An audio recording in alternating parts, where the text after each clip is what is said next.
Okay. Dr. Jamal Bryant, you tripping, bruh. You tripping. Listen, let me tell y'all something.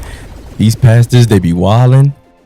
I've seen this guy many a times before. He's actually, used to be a pastor in the city that I'm from, in Baltimore. And I'm sure that's where he started from, if I'm not mistaken, on the west side. And I think he's in Atlanta now. If not, because I want to say maybe is in Atlanta now. But his wife and himself is getting a lot of backlash over a dress that she wore. This is said dress here. For me, if you weren't a pastor, the dress wouldn't be inappropriate. Just saying. You weren't a pastor. Being that you are a pastor, your wife should always be covered up, even if it's an illusion.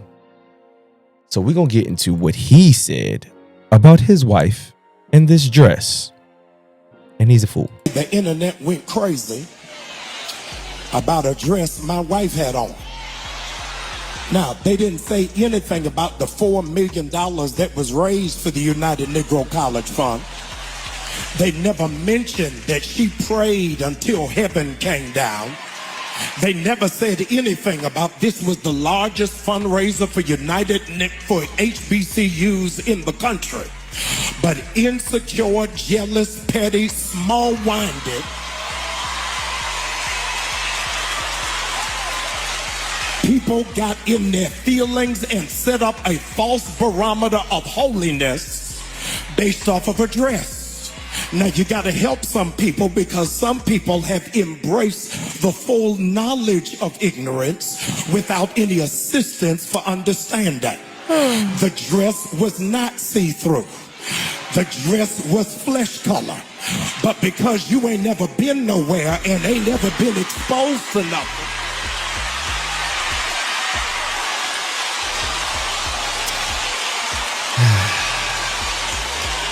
church people. Easily entertained and gullible. Furthermore, I needed to set the record straight. Y'all don't like this. I need to set the record straight. I bought the dress. Which makes it even worse, idiot. And I like it. I don't care whether you like it or not. Okay, let's go back, y'all. Mad to you. Let's go back from the beginning. I want to break down line for line. I usually don't bring. Let's go down line for line, y'all. Let's get to it. About a dress my wife had on that you bought.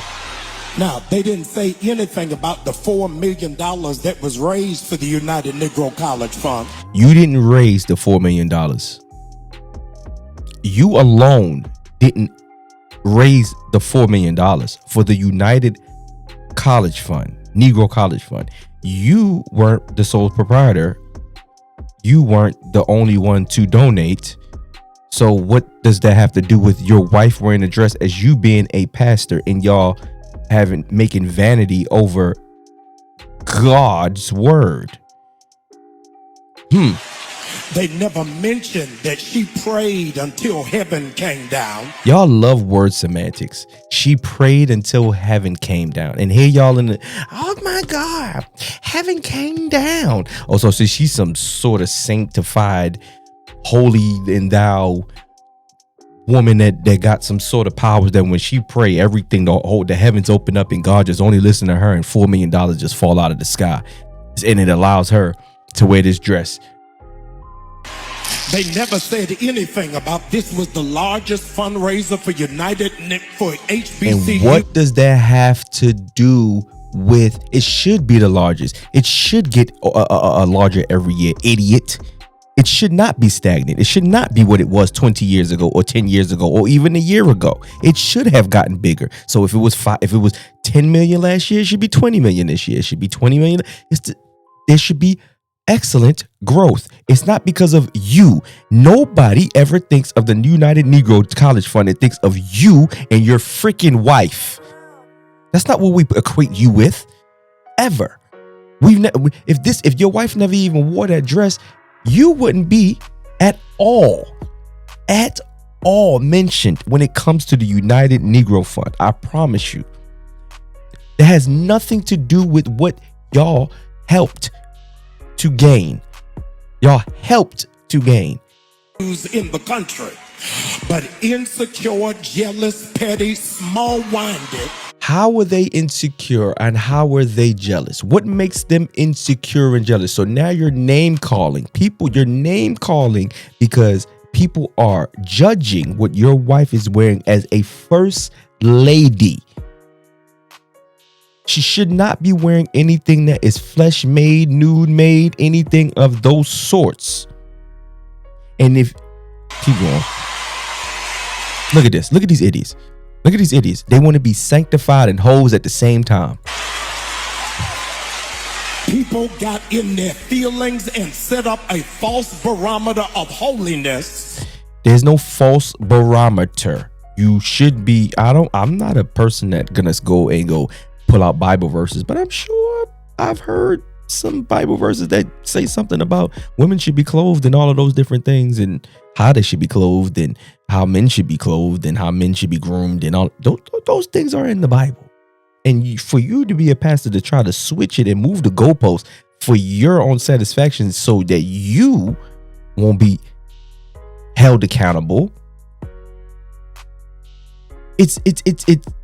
I would never follow this motherfucker, man. Based off of a dress. Now you got to help some people because some people have embraced the full knowledge of ignorance without any assistance for understanding. The dress was not see-through. The dress was flesh color. But because you ain't never been nowhere and ain't never been exposed. Look how sassy he got.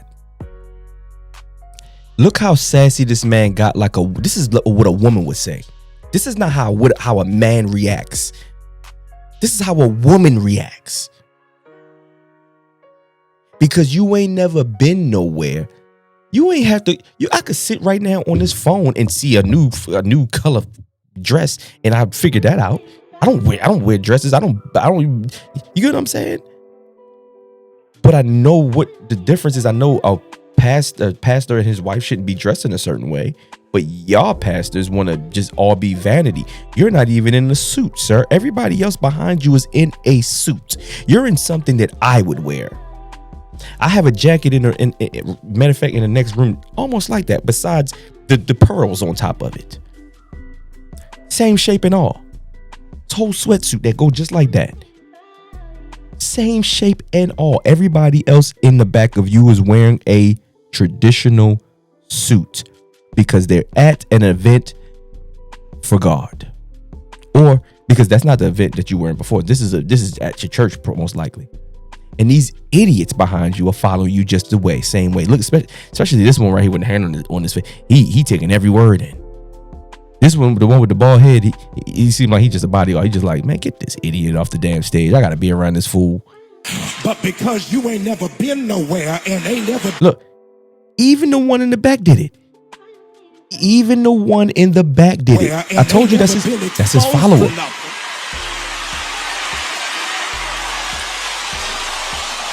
That's his follower. He knew it was coming. He know that mannerisms. Look at these women.